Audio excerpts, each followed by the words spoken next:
Hey, this is Don from Padlock Technologies again to answer another question. This time it's a firewall question. It's about the FTDs, which is the firewall of choice.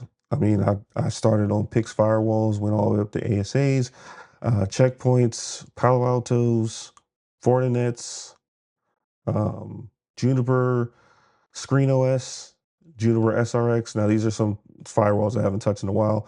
WatchGuards and Cisco Firepower Threat Defense are what they call Cisco Secure Firewall. So I have a breadth of knowledge in firewalls, and I wanted to answer this question. So the question about Cisco Secure Firewall was, what is the purpose of a pre-filter rule, and when do they apply? So let's talk about some pre-filter stuff.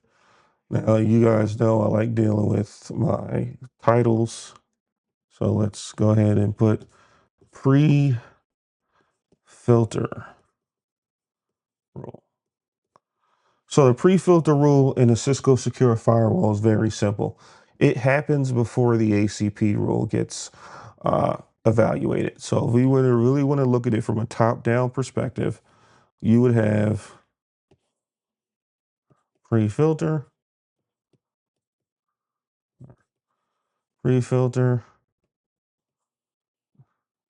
ACP, right?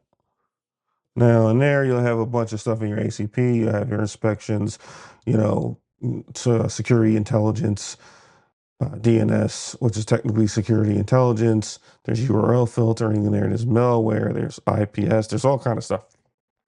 So from a top-down perspective, this happens first.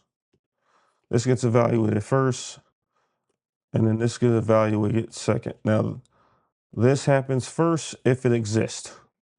If it doesn't exist, then this technically happens first, right? So what is the point of the pre-filter rule? So the pre-filter rules for traffic, there's three things you can do in the pre-filter rule, and we got to make sure you know, well, there's a couple things, but the main ones, because one of them is kind of pointless, but you have deny. So you want to deny that traffic immediately, all right, without going to the ACP rule. Because remember, top-down processing, the ACPs has ACE entries is basically top down. Let's say you have a rule you have 100 rules, and a rule that's a block rule is at 99. Well, I got to go through, 98 rules to get down to that 99th rule. But if I put that rule in a pre-filter rule, that traffic will get denied first, like super fast, like immediately, because pre-filter happens before the ACP. Always remember that. That's the key. The next one is what most people will use it for, is fast path.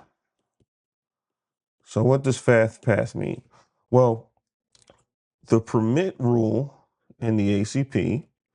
So if something is permitted in the ACP, that doesn't mean it's permitted and it just goes through. It just means it's permitted to go through the firepower and FP engine, right? To go through its inspections and then pop out on the other side. Ultimately, the FP engine will make some type of decision, and then that decision will get carried out on the end, whether it's going to be blocked, whether it's going to be inspected by some other you know rule set or policy, IPS malware, stuff like that. That's going to go through the fire services engine.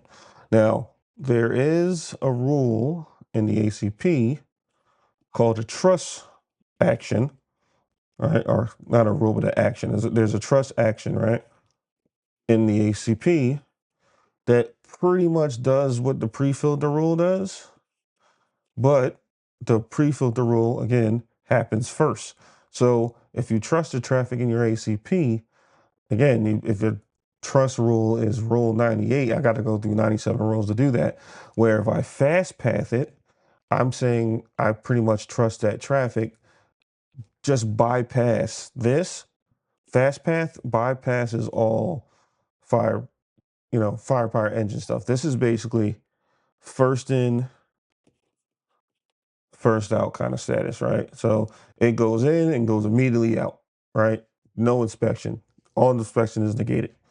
And then there is this third one that I don't even know why it's in there, but it is in there, and it's called analyze.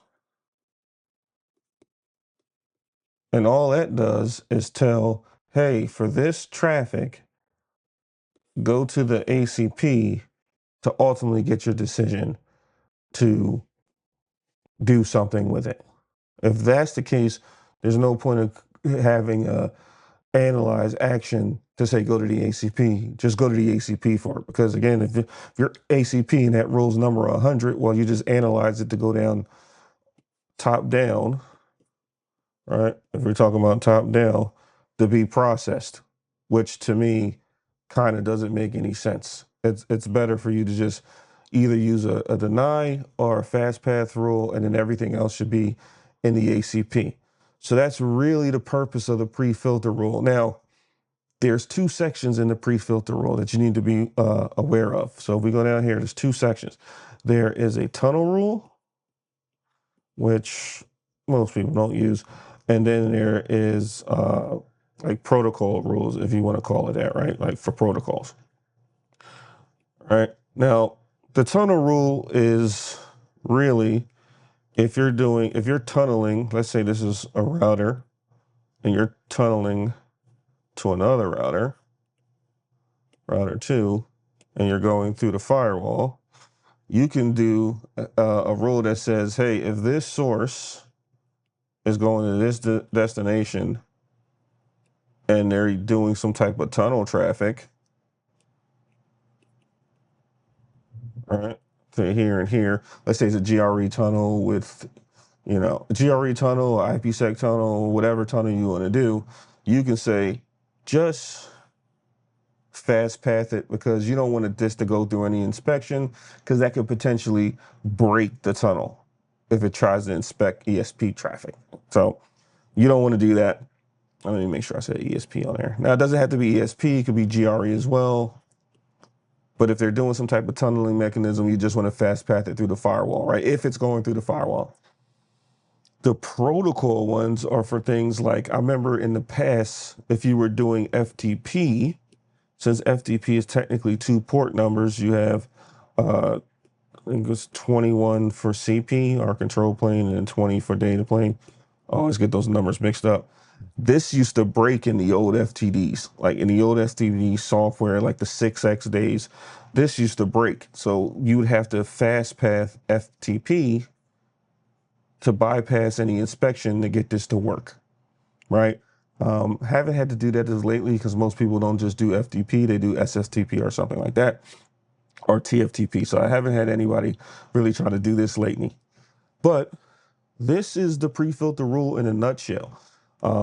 It's used to get traffic or inspect traffic, or not really inspect traffic, but to make a decision on traffic earlier in the rule processing than going straight to the ACP, right? So if you use this, though, you need to be careful because you don't want to have a bunch of pre-filter rules. The thing of the pre-filter rule is not to have a whole bunch of them. They're kind of supposed to be used for, one-off specific use cases where, hey, the inspection engine might be causing an issue and you don't want to have to tweak your IPS or try to write a snort rule to make that traffic okay. You would just say, okay, we're going to make an exception. Think of this like a local exception in ICE. Like a local exception to say, hey, if we're going to do this, we're going to let this little local exception to bypass inspection with the fast pathing. And we're just going to let it go through the firewall without inspection. Now, you got to trust that traffic and you need to know source and destination and how they speak before you just go and fast pass everything, right? So that's the first mistake people make. They understand, oh, I can bypass IPS and all other inspections. I'm just going to have 40 pre-filter rules. And it's like, well, you're kind of negating the point of having a firewall at that point, right? The second use case is you want to deny something early. So if you want to say, if this source is going to this destination, deny it from the rip. We don't even want to go through the the ACP rule. We're just going to deny it right when that source and destination and the protocol and port types and all that stuff. As soon as we match, we want to deny it and be done with it. So hope I answered your question about pre-filter rules and firewalls. There's a lot of other policies you can create in the FTD. So I hope this was informative. Don't forget to share, like, comment, subscribe. Thank you, and have a nice day.